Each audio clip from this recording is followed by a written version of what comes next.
I'm Dr. Orion Taraban, and this is PsycHacks, Better Living Through Psychology. And the topic of today's short talk is why men end up with train wrecks.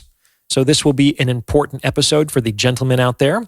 The general understanding is that men end up in toxic relationships because they ignore the red flags of poor character and disordered personality early in the courtship process, often because they are not thinking with the right head. There are plenty of videos on YouTube about dating red flags, and some of them can be quite useful. However, this won't be another one. On PsycHacks, we like to go past the obvious and deeper than the superficial. And this is a particularly juicy subject from a psychological perspective. Today, I'm going to give you 3 unexpected reasons why men end up with train wrecks. And before I get into it, you should understand that I'm going to be talking from personal experience. In my teens and 20s, I had a sixth sense for women with whom I could have spectacularly destructive relationships. I could walk into a room full of people and sniff out the women who would be down to ride the roller coaster. My relationships were extremely passionate and intense, were characterized by brain-melting sexual chemistry, and were fundamentally unstable and destructive. That was what I was attracted to. These women never failed to turn me on. However, I would eventually get fed up with the drama, and when I did, I sought out a nice, responsible, emotionally stable woman to date who absolutely bored me to tears. I did my best, but I could not drum up any authentic interest in these women. So we would inevitably break up, and I'd go back to find another roller coaster. Repeat.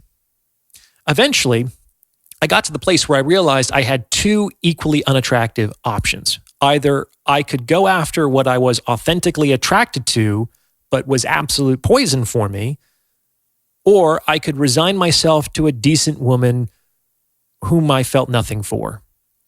And I'm sharing this story because I have a hunch that there are quite a few men out there who are nodding in agreement right now. They find themselves currently in a very similar situation. If this is you, then have courage. There is a way out of this predicament. I found a way out myself, though it will likely take time and effort to get there. Let me explain. One of the main reasons why I was in this predicament to begin with was, back in the day, I was pretty messed up. I was raised in a very chaotic family. My relationship models left much to be desired. I experienced a lot of death and loss in my teenage years. I was just not in a good place.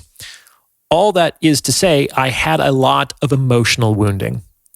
And that wound was the sixth sense I mentioned earlier. It resonated. It came to life in the presence of women with a complementary wound. And in a room full of people, there are plenty of wounded women. I don't really understand how this works, and I know this doesn't sound very scientific, but it's experientially true. Over and over again, I found myself with women with complementary wounds.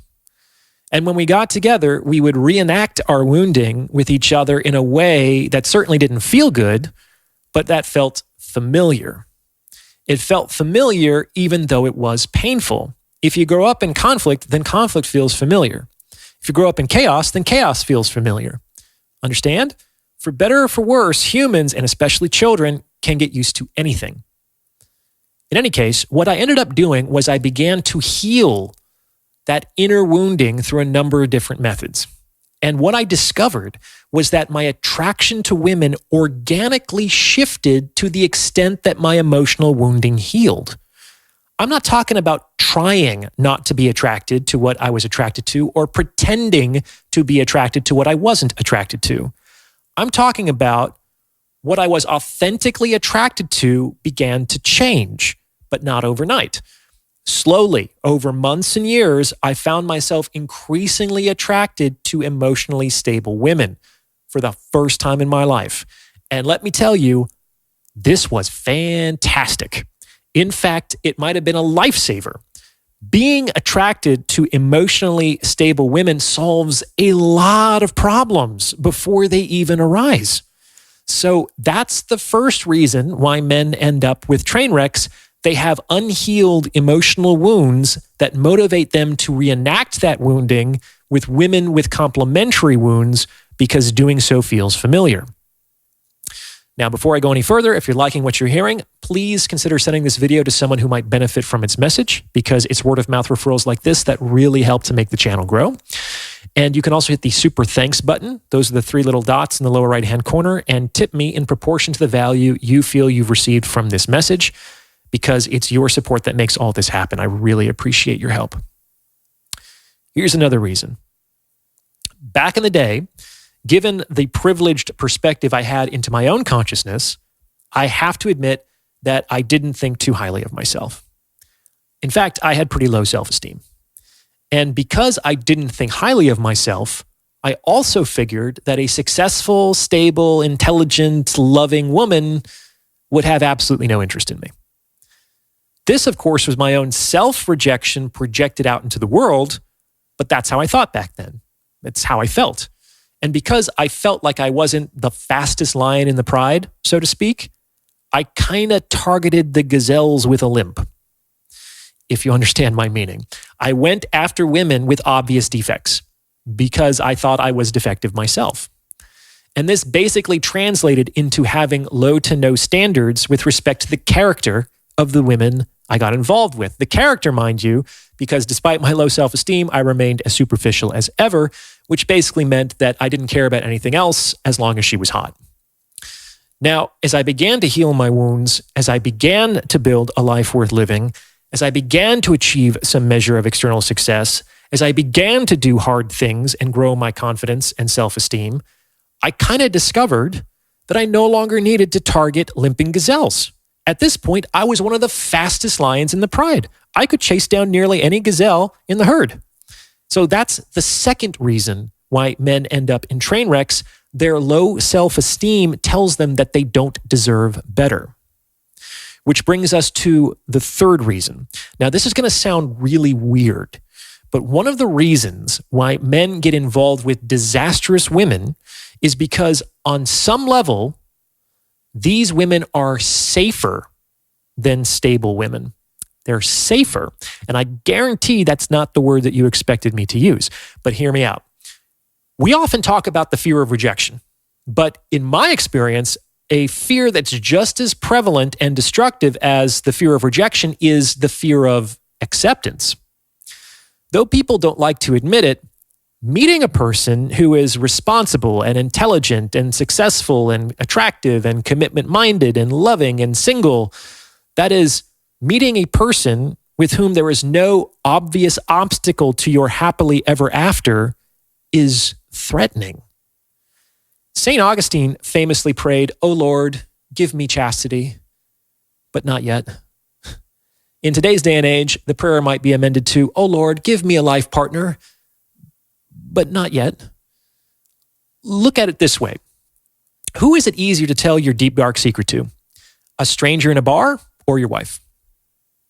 In the vast majority of cases, it's the stranger in a bar. Why? Because you might not ever see that person ever again in your life. So your secret is kind of safe with them.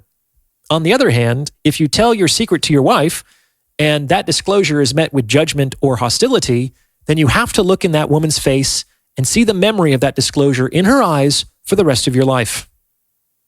The stakes get really high when you introduce the idea of the rest of your life. In many respects, that's why my profession exists at all. Therapists are ideally non-judgmental secret keepers, completely separate from the rest of your life. That's what makes us safe. So if dating women with obvious issues is threatening, so if dating women without obvious issues is threatening, as they represent a clear and unobstructed pathway to the rest of your life, many men seek out women with obvious issues. And they do so because they can tell themselves, oh, this is never going to go anywhere. This is not serious. Their defects make them safe. And that paradoxically motivates men to spend time with these women, and weeks turn into months, and months turn into years. And in this way, guys can end up in relationships with women with whom they had absolutely no intention of ever committing to.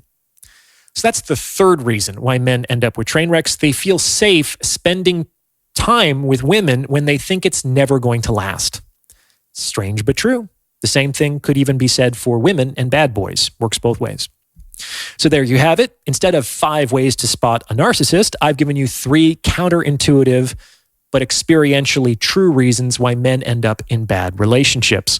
Learn from my mistakes, men. If I can, you can too.